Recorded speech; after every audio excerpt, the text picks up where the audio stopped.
Federal Drive is presented by GEHA, Government Employees Health Association, proudly providing health and dental benefits to federal employees and their families. Visit GEHA.com. Federal employees may soon see opportunities to move up the career ladder more quickly. The Office of Personnel Management is proposing to eliminate a required waiting period for federal promotions. Here with more is Federal News Network's Drew Friedman. Drew, great to have you this morning. Nice to be with you, Terry. What are the current waiting requirements for federal promotions? How does that work? So right now there is a requirement called the time and grade requirement. This currently makes most federal employees serve 52 weeks in a position before moving up to the next step on the general schedule. That's about 1 year of waiting, and this applies to employees in the competitive service for the GS for grades 5 and above. So not really any of those lower level positions, but once you start going up more, you have to wait at least a year before you can continue up. And this affects, of course, millions of federal employees, and it's stemming from something called the Whitten Amendment, which goes back to the 1950s. And even though that amendment was expired in 1978, it's something that's never actually been addressed through regulations. So we're seeing a little bit of movement on that now. Is the concept behind that these jobs are complicated, you need to spend some time in them to really build your proficiency before we give you more responsibilities? Right. So if you look back to the 1950s when this was first put in place, the idea was to essentially prevent a more top-heavy workforce and have too many employees move up the ladder too quickly. That was an issue that the government saw at the time of about World War II, so they were trying to prevent that from happening again. So that's where you saw the Whitten Amendment come in the 1950s. But now, of course, we're in 2026. That's about 70 years ago. Or OPM says that agencies have many other stringent requirements and ways to show that federal employees are qualified for promotions, and there's not really need for this, strict 1 year waiting period if federal employees might be qualified before that expires. So how is OPM thinking then that they're going to, in this modern day and age, stay away from that top-heavy distribution? Are there other gates they're proposing to put in place?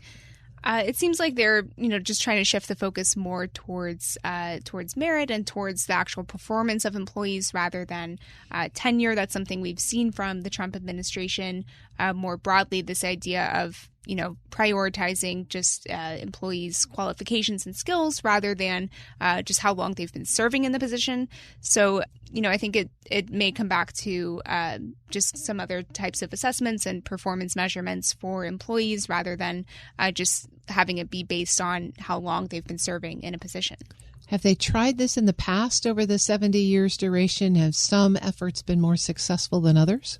There have been several times that OPM has tried to remove this time and grade requirement. If you go back to even the Clinton administration in the 1990s, there was effort at that time to try to remove the time and grade requirement before a promotion, but none of these past proposals were ever fully implemented. And actually in 2008, there was a final rule from OPM that did eliminate the time and grade restrictions. But then a year later, OPM withdrew that rule because they said that they wanted to do a more comprehensive review of pay and workforce changes. That review never happened, and we haven't really seen any movement on this since 2008, really.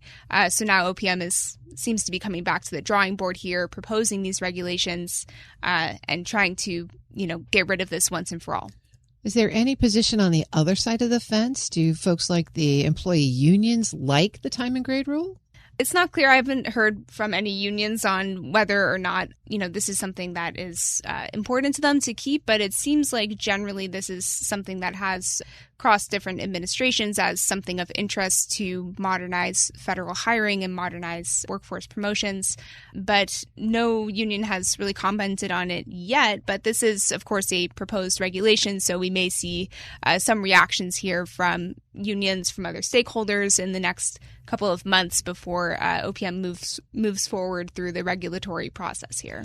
And how would this align with all of the other HR proposals that the Trump administration has on the table right now? So, as I mentioned, they're trying to focus on employee performance over tenure. That's something where we've seen that trend in how OPM is approaching reduction in force actions as well, where they're trying to change the order of how agencies prioritize employees when they're conducting a RIF and moving employees into different positions, then removing employees completely. During that process right now, tenure and seniority is prioritized over performance, but OPM under the Trump administration has been looking to change that to prioritize performance instead of how long someone's been serving in a position. So this seems to align with that sort of ideology or mindset. And they're also, through the merit hiring plan, trying to push skills-based hiring as well. So that seems to be related to this to some extent as well. In the talk about their new performance management strategy, we haven't really heard much about how those reviews would be tied to promotion if this time and grade requirement goes away. Do you have any insight there? Not necessarily. There are, of course, changes to performance management overall from OPM. And, I think those are setting stricter limits on how many employees can be rated as top performers or high performing workers, because they believe that those performance ratings for feds are overinflated. So it'll be interesting to see how this works in tandem with those changes as well. For example, if someone is rated a 3, which is kind of in the middle, would they still be eligible or qualify for a promotion? It's hard to say how that's all going to work together, but I think, again, this is going to be, as many things, just a matter of time to see how this is implemented. The proof will be in the pudding. Absolutely. That's Federal News Network's Drew Friedman. Drew, thanks for joining me. Thanks, Terry. You can find her story at federalnewsnetwork.com.